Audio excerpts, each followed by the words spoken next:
Hello everyone. आज बात करेंगे एनिसेक जनन के ऊपर। इसके ऊपर लेख कैसे लिखना है। अगर आपसे पूछ ले कि टिप्पणी करो या इसके वर्णन करो, इसके बारे में जानकारी बताओ, इसके बारे में जो भी महत्वपूर्ण टॉपिक है वो बताओ। तो यहाँ पर बात करते हैं कि ये क्वेश्चन है ना, इतनी बार आया हुआ है, यानी 2009 में आया था, 2012 में, 13 में, 14 में, 16 में और 17 में, और 18, 19, 20 में एग्ज़ाम नहीं लगा, नहीं तो आ सकता था। और अभी 21 में एग्ज़ाम है, तो मुझे लगा कि ये क्वेश्चन फिर से रिपीट हो सकता है।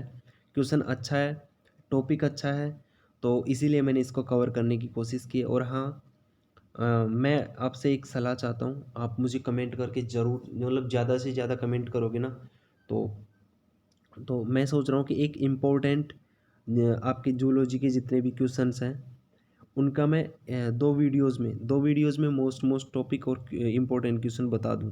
तो अगर आप चाहते हो कि ऐसा हो तो बता सकते हो, मैं उसमें कवर करने की कोशिश करूंगा बहुत जल्दी, या फिर मैं एक लॉन्ग वीडियो बना दूंगा ताकि उसमें एक ही वीडियो में सारे क्वेश्चन कवर करवा दूं। तो आप मुझे बता सकते हो नीचे कमेंट करके, और वीडियो को लाइक कर दिया करो यार, थोड़ा मोटिवेशन बढ़ जाए हमारा भी। तो कल माइक की प्रॉब्लम की वजह से आवाज़ नहीं आ रही थी प्रॉपर। आज मुझे पता है कि अच्छी साफ क्लियर आवाज़ आ रही है। तो अब बात करते हैं एनिसेक जनन के बारे में और इसकी महत्ता को समझाना है। तो सामान्यतः अधिकांश प्राणियों में अंड शुक्राणु के प्रवेश के पश्चात सक्रिय होता है। जैसे शुक्राणु है वो प्रवेश करते हैं तब ही जो अंडाणु है वो सक्रिय होता है। अंत निषेचित अंड में ही भ्रूणीय विकास होता है। ठीक है, जो एम्ब्रोनिक है, जो एम्ब्रोइक है निक है, उसका डेवलपमेंट, भ्रूणीय विकास कब होता है? निषेचित अंड में ही, निषेचित अंड है उसके अंदर ही भ्रूणीय विकास होता है, जिसके फलस्वरूप एक नए प्राणी का जन्म होता है। इस बात को तो आप भी समझते हो। और इस सामान्य लैंगिक प्रजनन क्रिया के विपरीत कुछ प्राणियों के अंड बिना निषेचित हुए, अर्थात शुक्राणु के प्रवेश किए ही सक्रिय हो जाते हैं। अनिषेचित हुए यानी बिना प्रवेश किए ही, अंडाणु जो निषेचित नहीं होता उसके पहले ही वो क्या हो जाते हैं? सक्रिय हो जाते हैं, जिसके फलस्वरूप वे सामान्य भ्रूणीय विकास पर पूर्ण रूप से एक सामान्य संतति प्राणी को निर्मित करने की क्षमता रखते हैं। और इस क्रिया को, जिसमें एक अंड निषेचन के अभाव में भ्रूणीय विकास पर नई संतति का निर्माण करता है, उसे अनिषेक जनन कहते हैं। देखो, समझने की कोशिश करना। अनिषेक जनन एक होता है जब शुक्राणु प्रवेश करता है और जो अंडाणु है वो निषेचित हो जाता है। ठीक है, और एक होता है कि शुक्राणु के बिना प्रवेश किए ही जो अंडाणु है वो निषेचित ना हो, मतलब निषेचित ना हो, शुक्राणु प्रवेश नहीं करे और उसके बाद वो सक्रिय हो जाता है, तो वो ही है अनिषेक जनन। ठीक है, अब तो समझ गए होंगे आप लोग, और अभी भी नहीं समझे तो इसको मैं नीचे कर देता हूँ, और अब एक बार आप इसको अच्छे से रीड करो तब जाके आपको समझ में आ जाएगा। चलते हैं आगे की ओर। तो यहाँ पर बात कर रहे थे कहाँ पे? अनिषेक जनन। ठीक है, अनिषेक जनन के बारे में। और इस क्रिया के फलस्वरूप उत्पन्न जंतुओं को पार्थोनोट्स, क्या कहते हैं? पार्थोनोट्स। और इस प्रकार जनन अनेकों क्रस्टियंस, कीटो, इंसेक्ट्स एंड रोटिफर्स में होता है। एनिसेक जनन दो प्रकार के होते हैं। भाई, टाइप्स ऑफ एनिसेक जनन, कितने प्रकार के होते हैं एनिसेक जनन? दो प्रकार के। कौन कौन से? प्राकृतिक और कृत्रिम। दोनों के बारे में बात करेंगे, प्राकृतिक और कृत्रिम। फर्स्ट है नेचुरल, प्राकृतिक एनिसेक जनन। कुछ प्राणियों में एनिसेक जनन की प्रक्रिया प्राकृतिक यानी नियमित रूप से संतति में भी पाई जाती है। ठीक है, कुछ प्राणी ऐसे होते हैं जिनमें अनिषेक जनन की जो प्रक्रिया है वो नेचुरली यानी प्राकृतिक रूप से संतति में पाई जाती है। और इस तरह का जो प्रजनन है, इनके चक्र की एक नियमित घटना होती है। ठीक है, इनके चक्र क्या होती है? एक नियमित घटना होती है। एंड यह अनिषेक जनन कई अकशेरुकीय प्राणियों जैसे एफिड्स है, फिलोपोड्स है, रोटिफर्स है, कई कीटों में पाया जाता है। ठीक है, कई कीट ऐसे जिनमें ये अनिषेक जनन होता है। और कशेरुकी प्राणियों जैसे लेस्ट्रा, सेक्सिकोला, अमेरिकाना नामक छिपकली में भी अनिषेक जनन पाया जाता है। ठीक है। और अप्राकृतिक अनिषेक जनन दो प्रकार के होते हैं। प्राकृतिक, अप्राकृतिक नहीं सॉरी, प्राकृतिक जो अनिषेक जनन है वो कितने प्रकार के होते हैं? दो। पहले यहाँ पर तो एक था प्राकृतिक अनिषेक जनन, दूसरा था कृत्रिम अनिषेक जनन। अब जो प्राकृतिक अनिषेक जनन है उसके कितने प्रकार है? दो। पहला है चक्रीय अनिषेक जनन, यानी साइकिल अनिषेक जनन। कुछ प्राणियों में लैंगिक जनन तथा अनिषेक जनन एकांतर क्रम में पाए जाते हैं, अतः इसे चक्रीय अनिषेक जनन कहते हैं।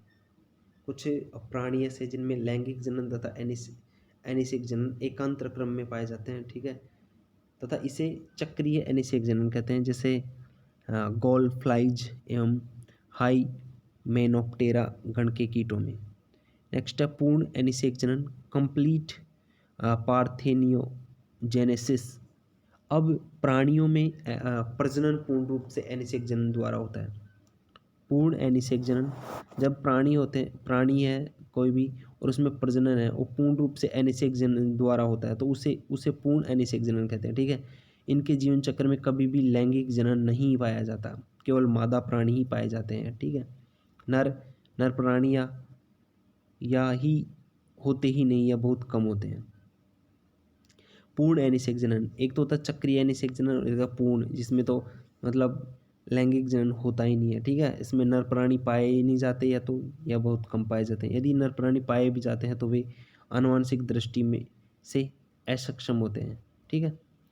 जैसे यहाँ पर उदाहरण के रूप में बता रखा है तिलचट्टे, रोटीफर्स, गोल्डफ्लाइज, सेलामेंडर आदि। ठीक है। अनिषेक जनन चाहे चक्रीय हो या पूर्ण रूप से, इसे पुनः दो प्रकार में बांटा गया है, विभेदित किया गया है, बांटा गया है। ठीक है। तो कौन कौन से? एगुणित या अर्हेनेटॉक्स अनिषेक जनन, द्विगुणित या थैलीटॉक्स अनिषेक जनन। तो यहाँ पर बात कर लेते हैं एगुणित या अर्हेनेटॉक्स अनिषेक जनन। इसके अंतर्गत अनिषेचित और अगुणित अंडों से ही वयस्क प्राणी का विकास हो जाता है। जो अगुणित या अर्हेनेटॉक्स अनिषेक जनन है तो इसके अंतर्गत जो अनिषेचित अगुणित अंडे हैं उनसे ही वयस्क प्राणी का विकास हो जाता है। और अगुणित अनिषेक जनन से केवल नर प्राणी विकसित होते हैं, मादा प्राणी नहीं होते। ठीक है। एंड ये आप यहाँ तक कंप्लीट कर लेना इन दोनों पॉइंट्स को, वीडियो को पॉज करके देख सकते हो। अब मैं बात करूँगा यहाँ पर कृत्रिम अनिषेक जनन। अगर मैं आपको एक एक चीज़ें पढ़ के बताता हूँ तो ये वीडियो काफ़ी बड़ा हो जाता है, इसीलिए मैं बीच बीच में आपको समझाता हूँ और बाकी मैं छोड़ देता हूँ ताकि आप भी कुछ पढ़ सकते हो। अब कृत्रिम अनिषेक, आर्टिफिशियल पार्थेनोजेनेसिस के बारे में बात करेंगे। कृत्रिम अनिषेक जनन में अंड किसी बाहरी कारक के प्रभाव के फलस्वरूप उत्तेजित होकर विकसित होता है। कृत्रिम अनिषेक जनन में जो अंड है वो किसी बाहरी कारक के प्रभाव के फलस्वरूप, यानी किसी बाहरी कारक के कारण वो फलस्वरूप उत्तेजित होकर विकसित होता है। ये कारक उद्दीपन जो अंडों के बिना निषेचन के विकास के लिए प्रेरित कर सकते हैं, इन्हें अनिषेक जनिनिक कारक कहते हैं। इन कारकों को निम्न समूह में विभक्त किया गया है, जिसे पहला है केमिकल सैमुअल्स। ठीक है। रासायनिक उद्दीपनों में कुछ लक्षण जैसे पोटेशियम, सोडियम, मैग्नीशियम और कैल्शियम आदि के क्लोराइड्स। दुर्बल कार्बनिक, भाई इनका मुझे रासायनिक नाम बता देना, मैंने बोल दिया लेकिन अब आप भी मुझे कमेंट बॉक्स में बता देना। ठीक है ना। और मैंने कुछ गलत बोला हो तो भी बताना मुझे, आप देख पकड़ पाते हैं या नहीं, मैंने कुछ इसमें बोला है ऐसा तो आप मुझे बता सकते हो। वैसे मैंने क्या बोला है मुझे बताना ज़रूर से। दुर्बल कार्बनिक अम्ल कुछ वसा विलायक जैसे बेंजीन, ईथर आदि, यूरिया, सुक्रोज आदि शामिल है। ठीक है। उदाहरण समुद्री अर्चिन, कि निषेचित अंडों की कुछ ही मिनटों के लिए समुद्री जल में ब्यूटेराइड अम्ल के तनु विलयन की सहायता से साधारण समुद्री जल में रखने पर तुरंत ही अंडे में निषेचन झिल्ली का निर्माण हो जाता है और कुछ मिनटों के पश्चात इन्हें फिर से सोडियम क्लोराइड युक्त समुद्री जल में रखा जाता है, अतः पुनः साधारण समुद्री जल में रखता है और अंडों में अब विदलन प्रारंभ हो जाता है और लार्वों में परिवर्तन हो जाता है। ठीक है, काफ़ी कुछ ज़्यादा इंटरेस्टिंग लग नहीं रहा मुझे इसमें। एंड बस आपको तो मेन तो यहाँ पर जो बात आती है वो आती है आपके टॉपिक की। तो आपको आंसर जब देते हो आप क्वेश्चन का, तो यहाँ पर आपको आना चाहिए इसके टाइप्स। अब जैसे फर्स्ट था प्राकृतिक अनिषेक जनन, सेकंड है कृत्रिम अनिषेक जनन, तो ये दोनों के बारे में आपको आना चाहिए था। एंड आपका नेक्स्ट है ना ये, यहाँ पर मैं बता दूँ तो यहाँ पर आपके जितने भी इसके पॉइंट हैं उनको आप कंप्लीट कर लेना। एंड ये देख सकते हो इसके अनिषेक जनन का महत्व क्या है, ये मैं डायरेक्ट बता देता हूँ। बाकी तो आप वीडियो को पॉज करके खुद भी पढ़ लेना। वैसे मैं लंबा वीडियो इसीलिए नहीं बना रहा हूँ क्योंकि आप तो 1-2 मिनट भी नहीं देखते हो, तो इसीलिए कई कई स्टूडेंट है जो कंप्लीट वीडियो देखते हैं, वरना आप इंटरेस्टेड नहीं रहते, तो इसीलिए मैं फटाफट जो इम्पोर्टेंट बिंदु है वो ही बता रहा हूँ।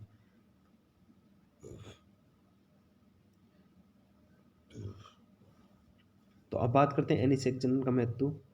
ठीक है, सिग्निफिकेंस ऑफ पार्थेनोजेनेसिस के बारे में बात करेंगे। यह एक प्रजनन की विधि है। किसकी विधि है? प्रजनन की विधि है। ठीक है, तो ये तो समझ रहे हैं कि प्रजनन की विधि है और इसकी सहायता से प्रजनन तीव्र होता है।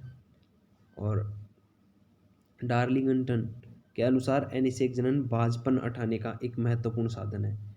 बांझपन प्राणियों में जैसे मादा है तो कई मादा बांझ होती हैं, तो उनको हटाने का एक महत्वपूर्ण साधन है। प्राकृतिक वर्ण नेचुरल सिलेक्शन के द्वारा अनुकूलन अयोग्य जनक संयोग हटाए जा सकते हैं तथा अनुकूलन के योग्य जनकों के संयोग का निर्माण किया जाता है। नेक्स्ट, कृत्रिम अनिषेक जनन पर किए गए प्रयोगों से उन क्रियाओं के विश्लेषण या अधिक अवसर प्राप्त हो सकता है जिनमें परिवर्तन का आरंभ होता है। नेक्स्ट है बहुगुणित पीढ़ियों की स्थापना होती है और जीन्स के लाभकारी संयोजनों को बढ़ावा तथा हानिकारक संयोजनों का विलोपन होता है। समष्टि में भिन्नताओं का विलोपन होता है। तो यही थे आज के इस क्वेश्चन के मोस्ट। तो ये क्वेश्चन काफ़ी इंपॉर्टेंट था इसलिए मैंने बता दिया और समझा दिया है, आप लोग पढ़ सकते हो और प्लेलिस्ट में सारी क्लासेज मिल जाएगी। और मुझे बता देना मैं क्वेश्चन इंपॉर्टेंट बताऊँ या नहीं आपको। तो बस मिलते हैं आपको नेक्स्ट वीडियो में, तब तक के लिए जय हिंद, वंदे मातरम।